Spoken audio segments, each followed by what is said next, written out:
Қасиетті ораза айы қабыл болсын. Бүгін мен сіздерге оразаның 6-шы күніне арналған ас мәзірді ұсынамын.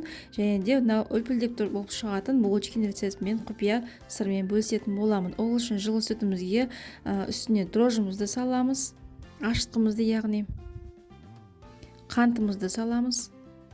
Барлығын әр құрамын салған кезде мұқият жақсылап араластырып тұру қажет. Сұйық майымызды құямыз. Жұмыртқамызды жарамыз.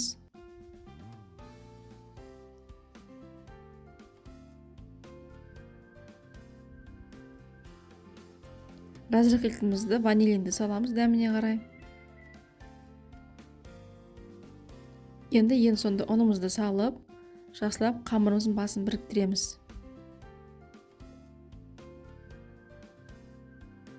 Ұнымыздың барлығын салып, қамырымыздың басын біріккен кезде, жақсылап біріккен кезде үстіне бөлме температурасында ерітіп тұрған маргаринді саламыз. Және де бізде бұл жерде құпия құрам, ол біз бір ас қасық азғантай уксусты сумен араластырып, осыны құятын боламыз. Жақсылап барлығын араластырамыз. Міндетті түрде уксусты сумен араластырыңыздар. Енді осыны барын жақсылап араластырамыз, қамырымызды илейміз. Өте жұмсақ қамыр болып шығады. Бетін жауып тұндырып қойып қоямыз. Яғни көтерілгенге дейін ұстаймыз.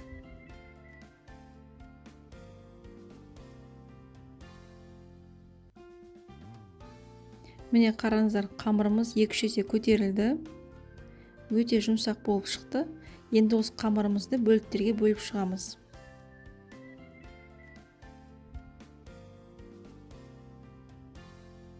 Дәл видеодағыдай бөліктерге бөліп шығамыз. Және әр қайсысын бөлек-бөлек дөңгелетуіміз қажет. Арнайы май жағылған формамызға салып шығамыз.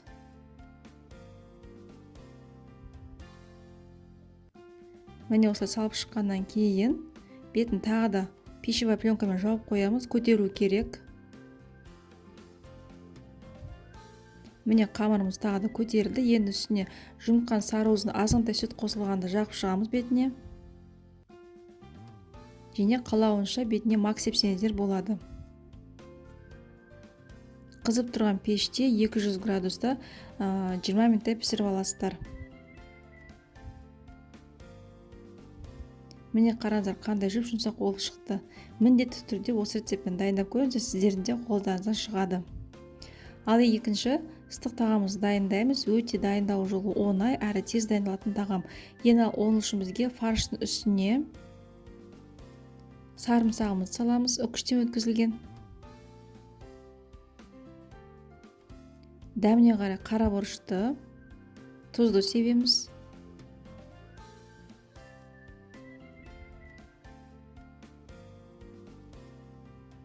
Және жуылған күрішімізді саламыз. Және мен бұл жерден сәбіздің пюресін салдым. Сіздер қалауынша салмасаңыздар да болады. Барлығын жақсылап араластырамыз. Енді осы фаршымыздан дөңгелек тефтели жасаймыз. Формамызды осылай алдын табамызды майлап аламыз. Енді фаршымыздан дөңгелек тефтели шығарамыз.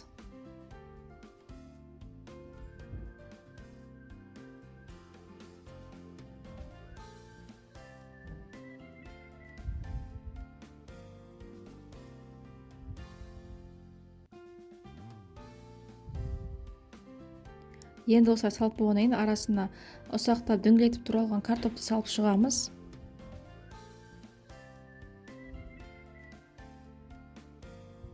Дәл видеодағыдай араларына салып шығу керек.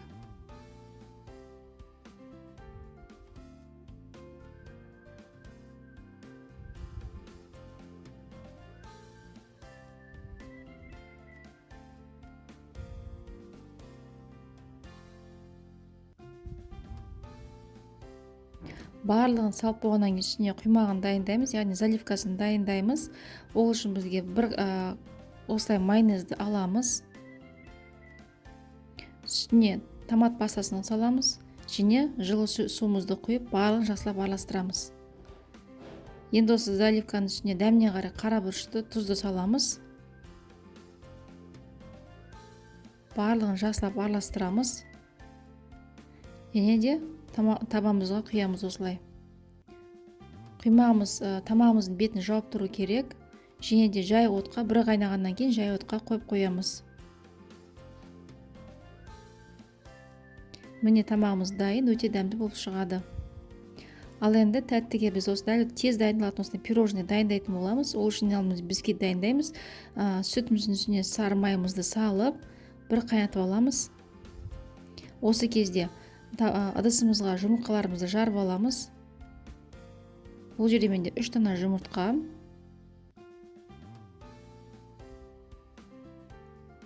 Кейін үстіне қантымыз салып, жақсылап тұрып миксерлеуіміз қажет. Массамыз 2 есе ұлғайып, ағару керек. Міндетті түрде жақсылап миксерлеп, массаларыңыз ағарсын. Осы кезде оның үстіне разрыхлителді какаоны салып, барлығын жақсылап араластырып аламыз. Яғни құрғақ заттарымызды біріктіреміз, біріктіріп араластырамыз.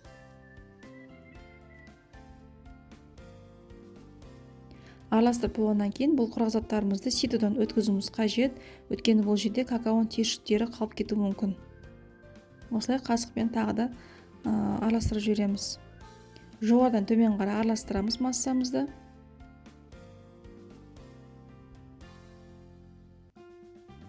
Ұнымызды салып болғаннан кейін бір қайнаған сүтіміз бен маргаринімізді құямыз үстіне. Бірден құйып жібермеңіздер, аздан құя отырып осылай араластырамыз.